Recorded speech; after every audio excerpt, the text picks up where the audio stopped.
Most Americans believe the IRS exists solely to collect their earnings, but if you actually study the tax code, you discover something remarkable. There are entire provisions designed specifically to compensate you for making particular investments. Not tax deductions, not technical workarounds. The government directly gives you money when you place your funds into the projects they want developed. I am going to reveal exactly which investments the IRS rewards you for making, how much they compensate, why 90% of Americans never utilize a single one of them, and how the affluent have quietly been leveraging these approaches for the past 100 years to create the type of multi-generational prosperity that most people assume is impossible without being born privileged. By the conclusion of this video, you are going to perceive the tax code not as an instrument of burden, but as a catalog. A catalog that Congress drafted specifically to encourage certain activities. And if you simply select the options from that catalog, the IRS will compensate you to conduct the life the government wants you to conduct. Let me begin with the single most critical concept in the entire tax code, because if you grasp this one principle, everything else becomes crystal clear.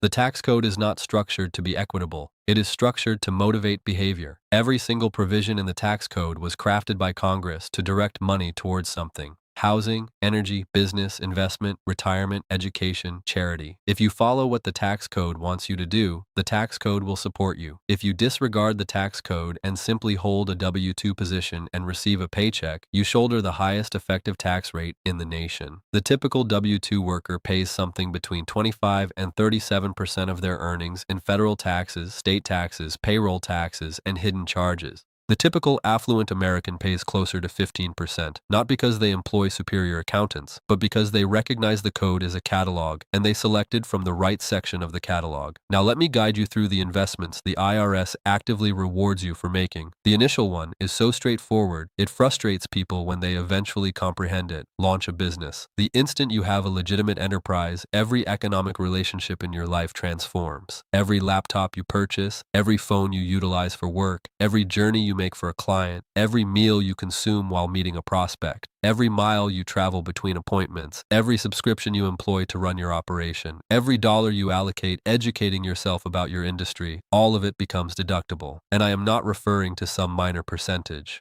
Under Section 179 of the tax code, you can deduct up to $1 million of business equipment in the identical year you acquire it. A standard employee earning $100,000 pays taxes on $100,000. A business operator earning the same $100,000 can legitimately subtract tens of thousands of dollars in costs before the IRS ever receives a penny. That is not a gimmick. That is the tax code functioning exactly as it was designed. Congress desires more small businesses in America. They compose the regulations so that the more you reinvest into your business, the less you remit in taxes. And it accumulates over time. A business operator who reinvests aggressively in their operation can legitimately run at a paper deficit for years while actually constructing real equity and real cash flow underneath. That is the approach. The second investment the IRS rewards you for making is real estate. And I want to dedicate substantial time on this one because this is where the affluent quietly create multi-generational money. When you acquire a rental property, the IRS permits you to subtract something called depreciation. Here's how it functions. The tax code presumes that the physical structure of a building gradually deteriorates and declines in value over time. For residential property, the presumed lifespan is 27.12 years. For commercial property, it is 39 years. So the IRS allows you to take the value of the building, divide it by that figure, and deduct it against your income every single year. A $500,000 rental property with a $400,000 building value provides you roughly $14,500 in depreciation deductions every year for nearly 3 decades. That is $14,500 of earnings that the IRS treats as though you did not receive, even though you did. But here's the detail that will astonish your mind. The property is not genuinely losing value in most instances. In reality, it is typically appreciating. So, you are receiving rent, you are accumulating equity, you are observing the property increase, and the IRS is still reducing your taxable income by tens of thousands of dollars a year based on a theoretical depreciation that is not actually occurring. This is termed a phantom loss. It is a deficit on paper that is actually a surplus in reality. It is one of the most elegant accounting arrangements in the entire tax code. Now, combine that with something called a cost segregation study. This is where a qualified engineer examines your property and identifies every element that has a shorter functional life than the building itself. Items like carpeting, appliances, light fixtures, landscaping, and parking lot surfaces. Those elements can be depreciated over 5, 7, or 15 years instead of 27, which means you can accelerate substantial amounts of depreciation into the early years of ownership.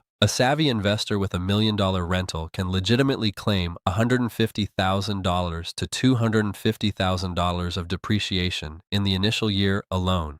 That is a substantial deduction against active income if you qualify as a real estate professional. And then we arrive at the 1031 exchange. Section 1031 of the tax code states that if you sell one investment property and transfer all the proceeds into another investment property within a designated window of time, you do not have to remit a single dollar of capital gains tax on the transaction. You can repeat this unlimited times. You can purchase a small rental, sell it, transfer the profit into a larger rental, sell that one, transfer the profit into an even larger one, and continue going indefinitely. You never remit the tax, and when you pass away, your heirs inherit the property at what is called a stepped-up basis, which means all those decades of appreciation are completely eliminated for tax purposes. The government effectively lets the affluent construct and convey real estate empires without ever remitting capital gains tax on any of it. This is not unlawful, it is not a secret, it is inscribed directly into the code. Most people simply never study the code. Now, let me transition to the third investment because this one almost nobody discusses, and when I describe it, you are going to comprehend why the affluent are so reserved about it. Energy. The federal government desires American energy production. They desire it so intensely that they establish tax incentives so substantial they almost sound fictitious when you initially learn about them. If you invest in oil and gas through what is called a working interest, you can subtract between 65 and 80% of your investment in the very first year through something called intangible drilling costs. Let me express that in actual numbers.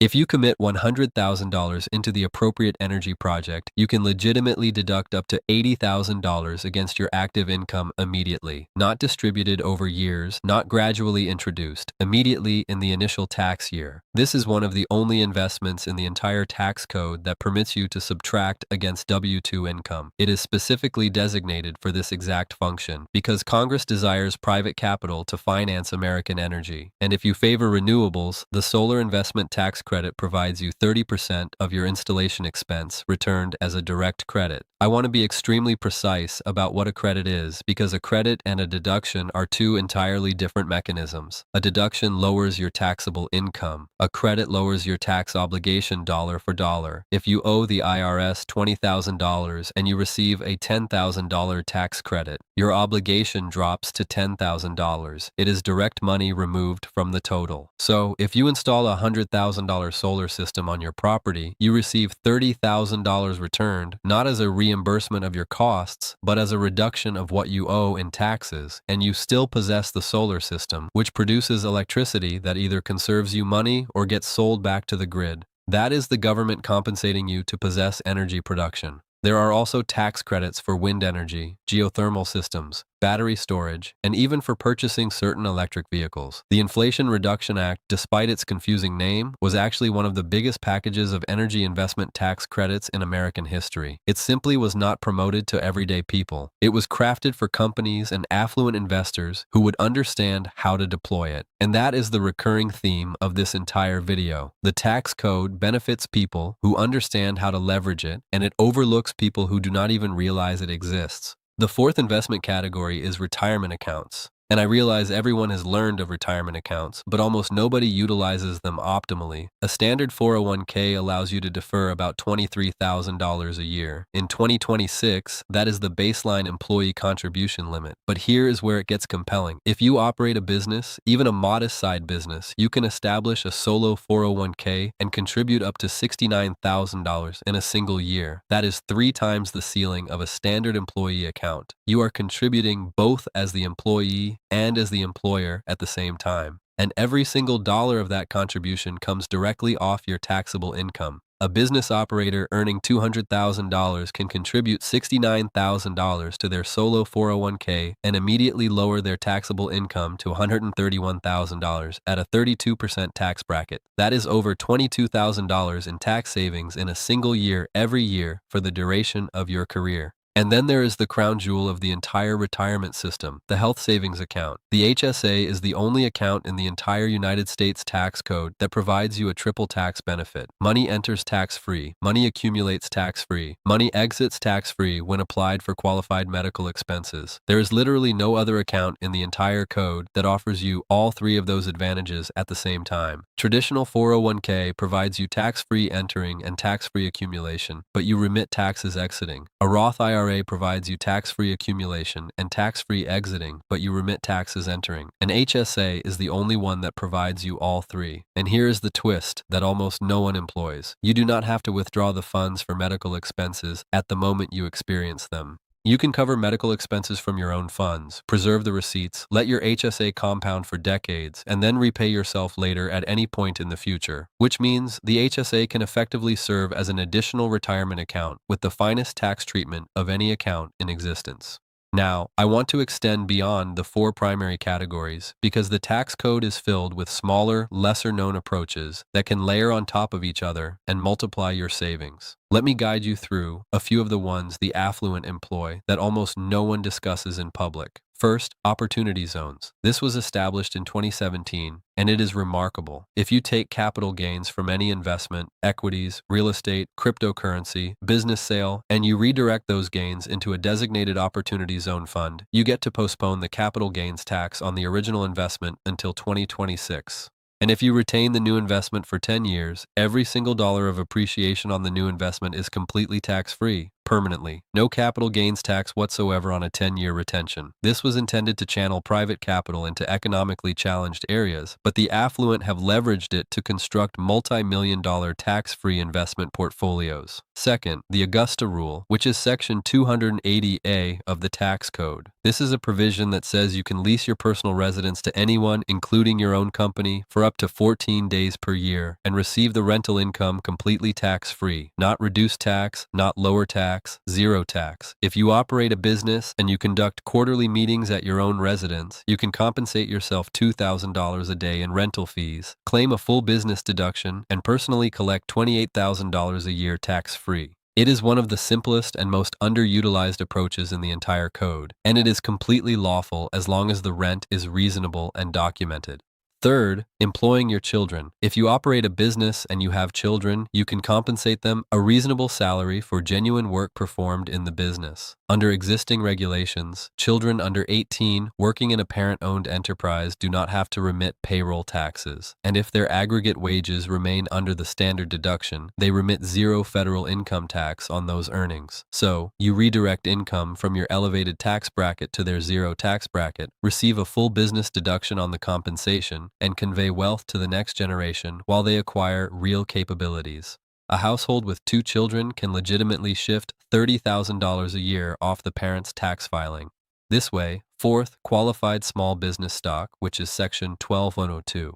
If you invest in or establish a qualifying small enterprise and retain the shares for at least 5 years, you can exempt up to $10 million of appreciation from federal taxes, not diminish, exempt entirely. This is one of the explanations so many Silicon Valley founders remit almost no tax when they sell. They qualified under Section 1202, and the initial $10 million of their appreciation is eliminated before the IRS even gets to review it. Fifth, the step up in basis at death. When you pass on, your heirs inherit your holdings at the fair market value on the day you passed, not at the amount you originally spent. This means all the capital gains you accumulated during your lifetime vanish completely for your heirs. Someone who purchased shares at $10 apiece and observed it appreciate to $1,000 apiece over 40 years can transfer that stock to their children with a completely new basis of $1,000. When the children liquidate, they owe nothing in appreciation. This is how multi-generational wealth accumulates without ever being subject to taxation. Sixth, the Roth conversion ladder. You transfer money from a traditional IRA, remit the tax on it during years when your earnings are low, convert it to a Roth IRA, let it appreciate tax-free for 5 years, and then access it completely tax-free. Employed correctly, this enables high-income professionals to construct tax-free retirement accounts, even though they were technically above the direct Roth contribution threshold for most of their professional lives. Seventh, the research and development tax credit. If your enterprise allocates money on creating new products, enhancing existing products, evaluating new processes, or constructing custom software, you can qualify for a federal tax credit that can be valued at up to 20% of those expenditures. This is not exclusively for pharmaceutical companies or semiconductor producers.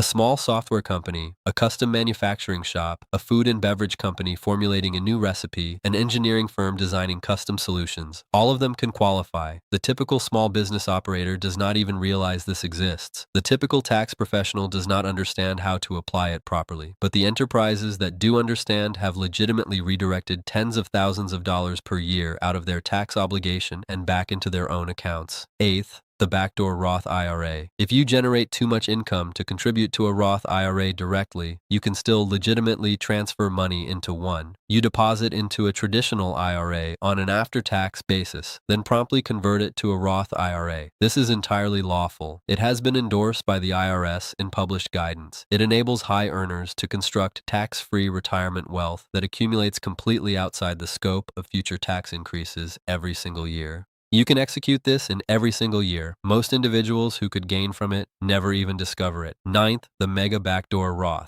This is the enhanced version of the standard backdoor Roth. If your employer provides it, you can deposit up to around $46,000 per year into a Roth account on top of your standard contributions by utilizing after-tax deposits that get converted or transferred over. This can dramatically accelerate your tax-free retirement account by hundreds of thousands of dollars over a professional career. It is one of the most understated advantages in the entire code, and it only exists for individuals who take the initiative to consult their plan administrator whether it is accessible. 10th, historic rehabilitation tax credits. If you acquire and renovate a certified historic building, the federal government provides you a 20% tax credit on the qualified renovation expenditures. That means if you invest $1 million restoring a historic property, you receive $200,000 returned as a direct reduction of your tax obligation. Combine that with depreciation, cost segregation, and real estate professional status, and you can legitimately construct a real estate portfolio around historic properties while remitting almost nothing in tax. 11th, low-income housing tax credits. This one is not intended for the typical person, but if you possess the resources to invest, the government will compensate you directly for constructing affordable housing.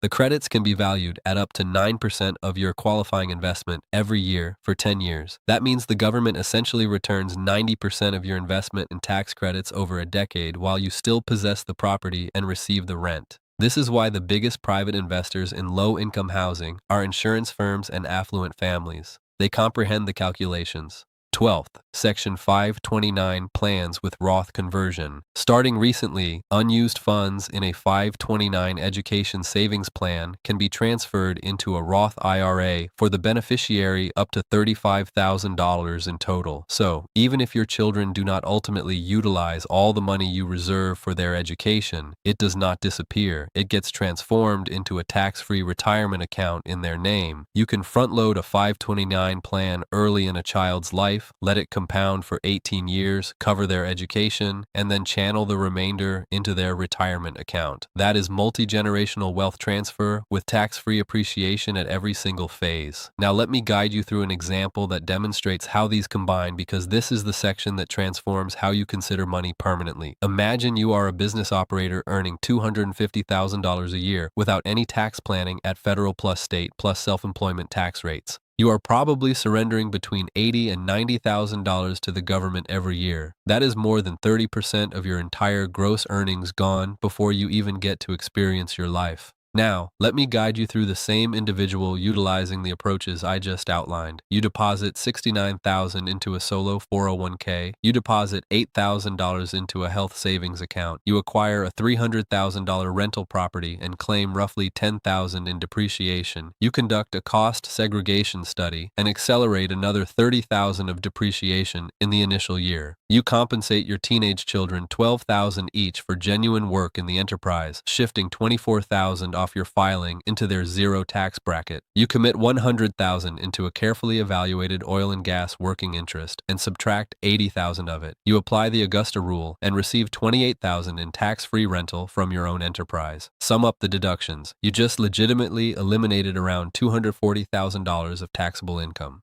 Your effective tax rate drops from the mid-30s into the single digits. You just retained somewhere between $50,000 and $70,000 back into your own accounts in a single year, every year, indefinitely. All of it lawful, all of it recorded, all of it inscribed into the code by Congress. And that is merely year one. Now imagine that same individual layers those approaches year after year. The rental properties increase in quantity. The retirement accounts compound in a tax shelter. The HSA develops into a hidden medical reserve fund. The children mature with real employment history and real Roth accounts in their own names. The enterprise becomes more valuable because it is being reinvested in aggressively. 10 years from now, that business operator has somewhere between $1 and $3 million in additional net worth compared to the version of themselves that did nothing and simply remitted the standard tax obligation. That is not theoretical. That is the arithmetic.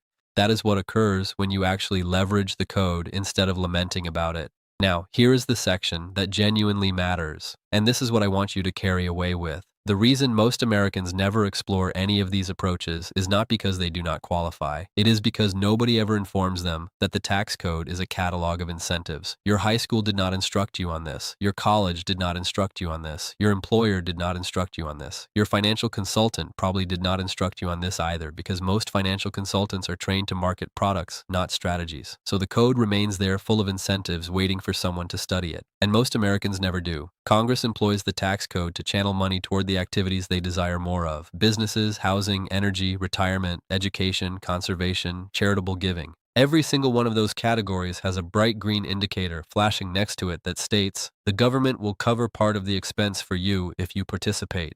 The government is literally reaching into its pocket and saying, here, accept some of this money if you will simply do what we are requesting. And most people stride right past the indicator and grumble about how elevated their taxes are. The people who accumulate real wealth are not the ones who labor harder. They are the ones who study the instructions. The tax code is the instructions. You just have to cease treating the IRS like an adversary and begin treating it like a rule book. Because once you comprehend the rules, you cease playing defense and you begin playing the same game the affluent have been playing for 100 years. And that is the game where the IRS actually compensates you.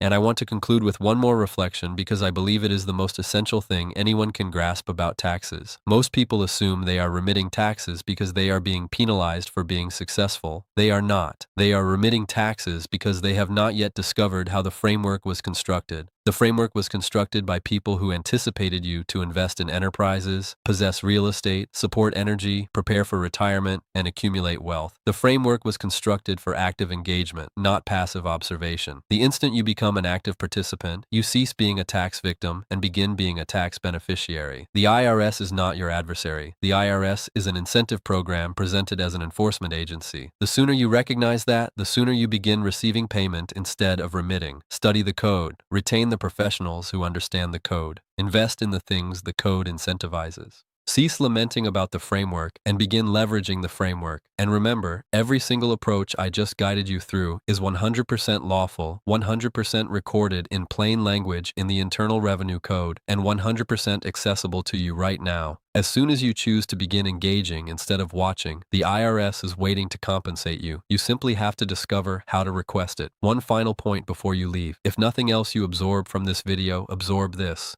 Every single affluent family you have ever learned of arrived there by comprehending one principle that ordinary people never do. They discovered that money is not generated the way most people assume it is generated. It is not generated by laboring harder. It is generated by situating yourself inside the sections of the tax code that Congress subsidizes. A dollar generated at a W-2 position is taxed at 40%, and then you get to utilize what is remaining. A dollar generated through business ownership, real estate, or properly organized investments gets taxed at 0, 10, or 15%, sometimes less, and then it gets reinvested and compounded for decades. That disparity is the distinction between remaining where you are and constructing something multi-generational. Make the commitment today. Do not delay until next year. Begin with one approach, execute it, then incorporate another and another. This is how genuine wealth is constructed, one lawful tax advantage at a time.